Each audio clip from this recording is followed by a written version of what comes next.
Hello, this is Donna Sutton from Arcy Hospice. I'm so glad that you are here today. 3 of Facing the Mourning. It is presented by Arcy Hospice and the Heartlight Center. If you would like to purchase the companion workbook, please go to www.heartlightcenter.org. To review why this session is important. Moments like this are difficult, and having support and real ways to work through difficult times is important. This session is meant to be interactive and provide you tools that can be used over and over, no matter the loss you have had in life. There are 4 sessions. Of course, there are many other ways to handle grief, but you have to start somewhere, right? These sessions are sharing your story, building memorials, writing journals, and writing letters. This is session 3, journaling.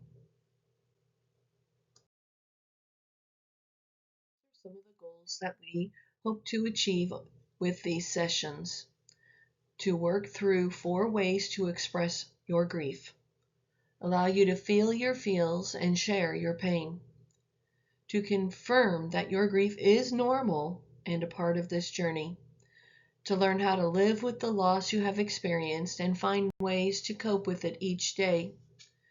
Not everything we do will fit, but you will have a chance to see what will work. Build a plan for coping in the future and find a new normal. Take charge of your grief and live with it. To best be able to support you, it is helpful to know common ways that grief affects you and what you may be going through. William Worden has identified 4 grief reactions. All are considered normal reactions. They might be initially strong, but lessen over time. Just knowing you may be going through this helps you in your grief journey. The first reaction is to accept the reality of the loss.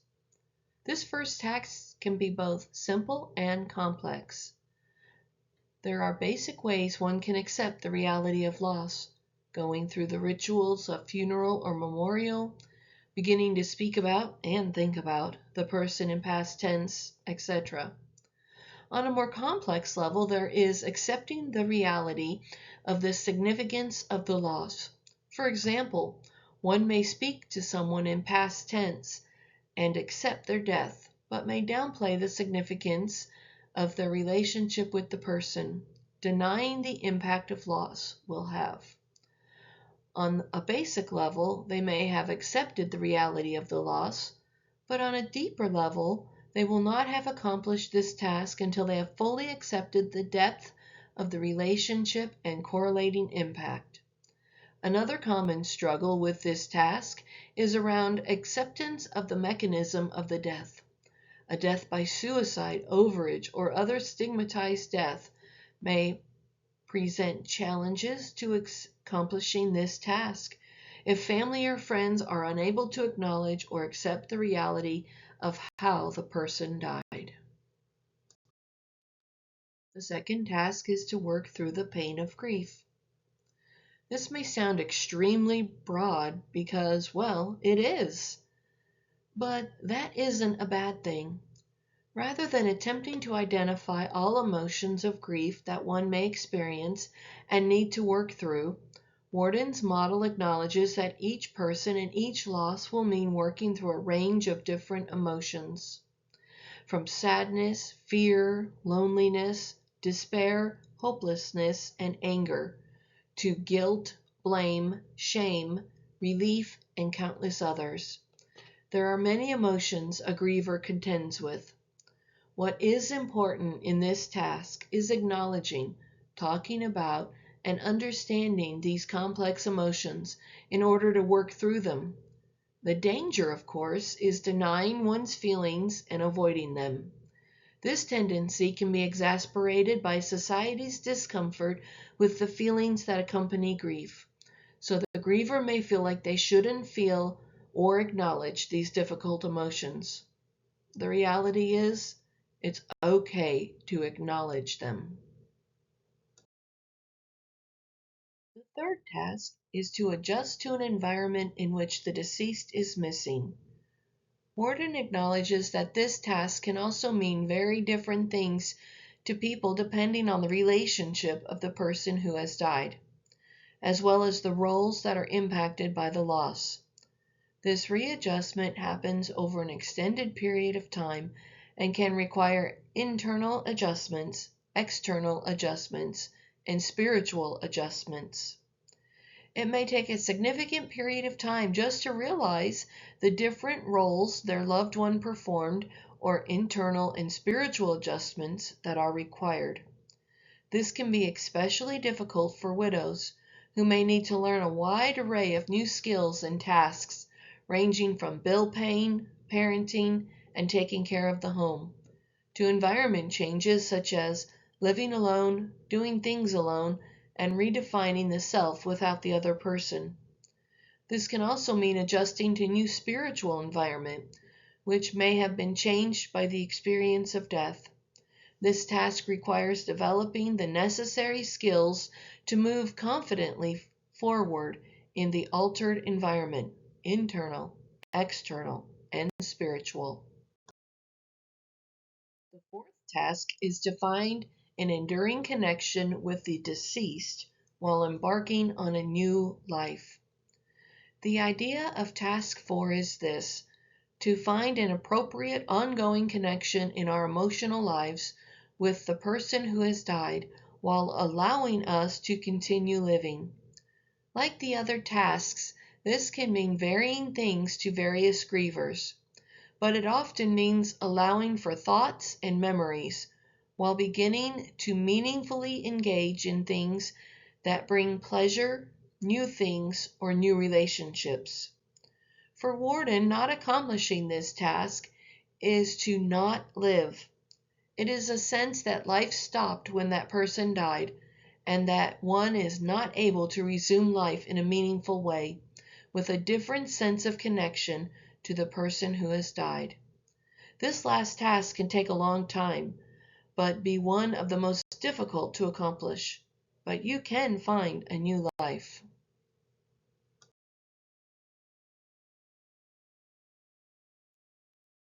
Now let's talk about journaling, how to go about it, and what to do.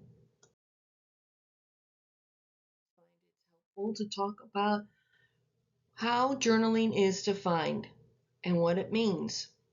Journaling is defined by Webster's Dictionary as 1. A record of current transactions, 2.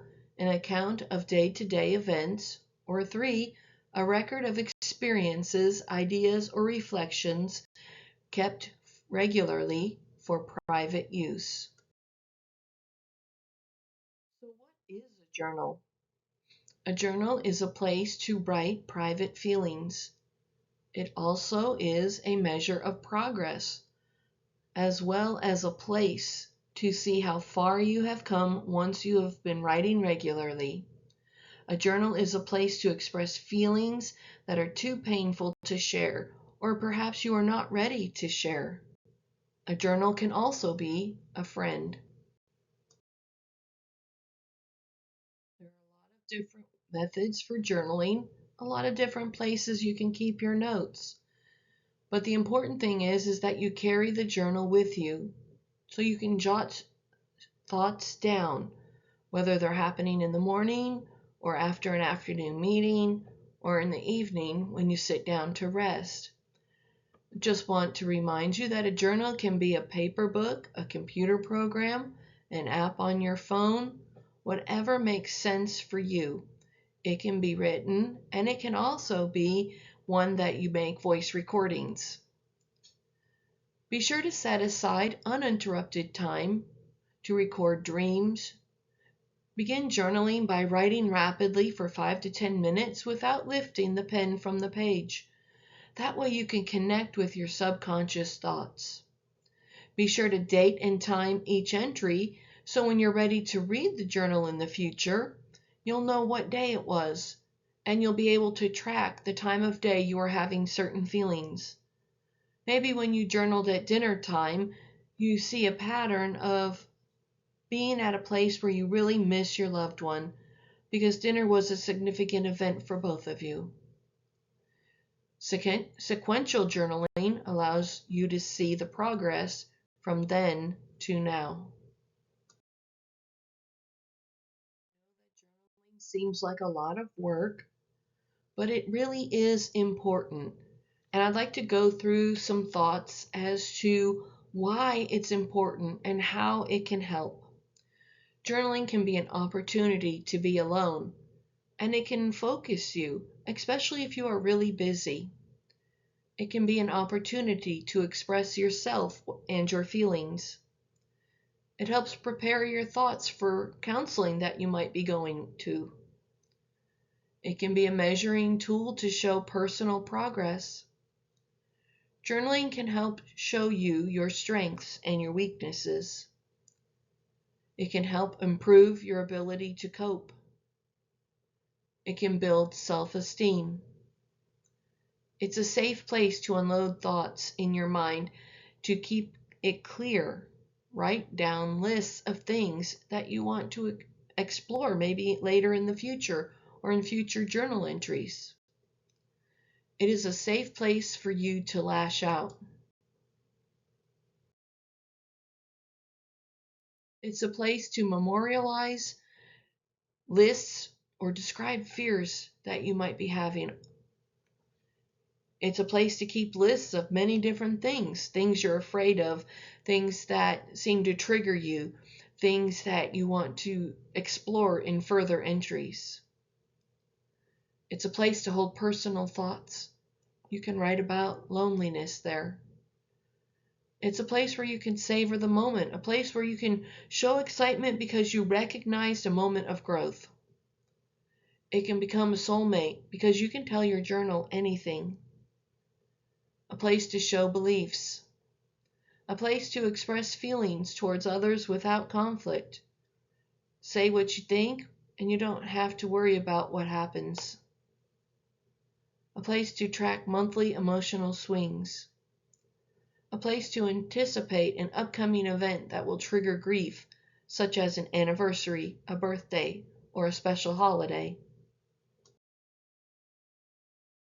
As I've already told you, there are many different types of journals that you can keep. You can find a diary with a key. You can use a notepad or a composition notebook.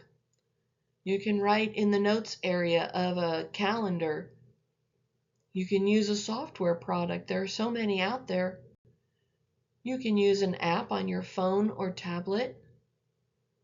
You can also write on a napkin and transfer those notes into a notepad later.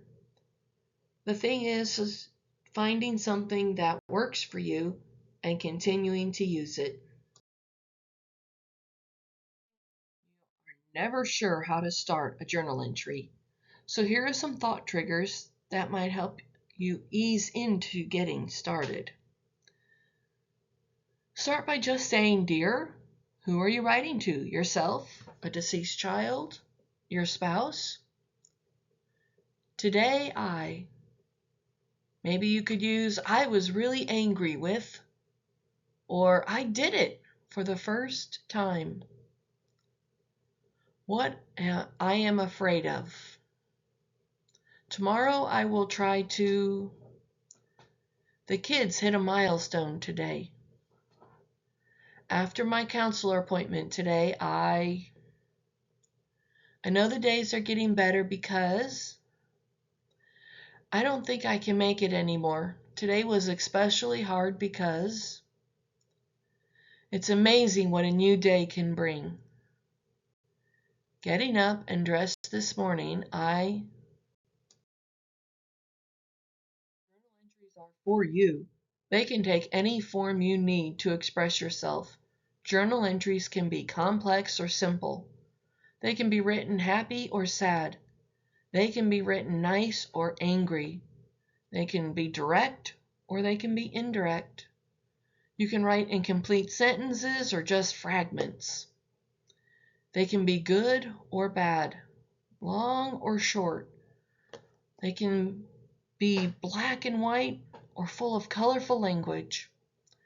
They can be written warmly or cold. It can be written very neatly or very sloppy. You can use words or pictures. You can follow a subject matter or not.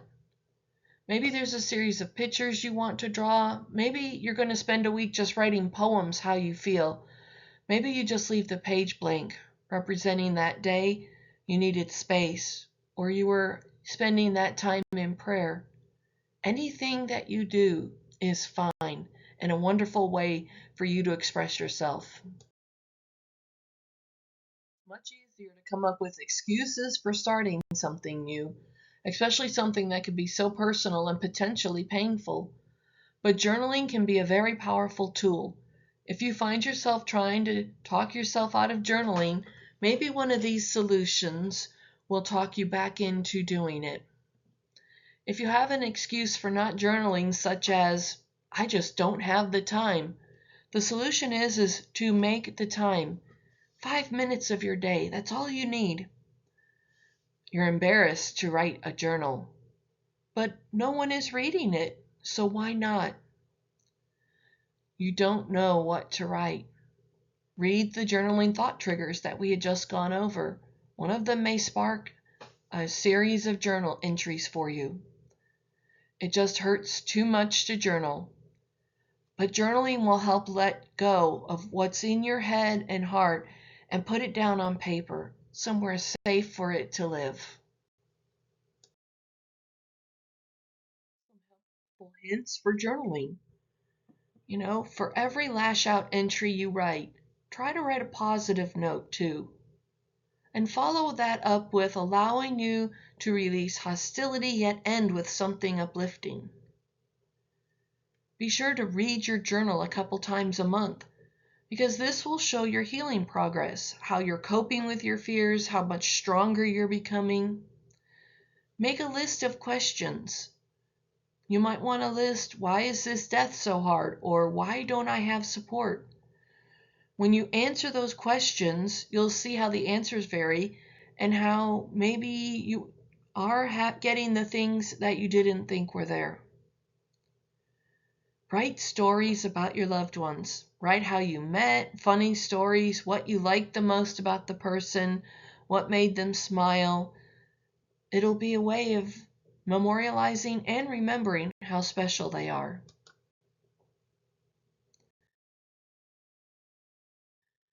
It's okay to draw pictures. See how your pictures change over time from maybe angry or sad faces to smiling and happy faces. Find a corner or quiet place to write. This is your time alone without the deceased, so be selfish and close out the world and just write. Each entry, write about yourself. This will help rebuild your self-esteem by writing about your emotions every day, and you will see and feel your progress. If you are comfortable, over time, share your journal entries with loved ones, kids, or friends. Being able to express yourself orally helps you find peace with your loss. Also, sharing your journal entries may help your loved ones see that you are growing and maybe spark journals in their lives so they can grow as well. About journaling, it is time to get started. Determine the physical journal that you're going to use. You can switch it up if you need to, but having one constant place to write is very helpful. Plus, you want to keep your writings all in one place. That journal can be a notebook, a file on your computer, an app on your phone. The important thing is finding what you want to write in. Number 2 is choosing a time of day that works for you and block it out for journaling, maybe before going to bed or with your morning coffee. Choosing a time of day helps in the beginning because it will remind you that you need to write when you need it the most. And it'll be a place where you know that you can always put your daily thoughts before you get really busy. Daily journaling will help your feelings be not as intense because you'll know that each day you have a moment to work through them. 3 is thinking about what format you would like your journal to be in. You just want to sit down and write free-flowing? Do you want to follow a format such as answering questions you've already set? Maybe you want to draw a picture and then write about that picture. 4 is, of course, start journaling. 5, after you've been journaling for several weeks, spend one day going back and rereading some of those earlier entries to see the growth that you have. And number 6, of course, is keep journaling. You don't have to wait. It's time to get started now. And if you need help or have questions, here is my contact information. Reach out and let me know what I can do to help you get started.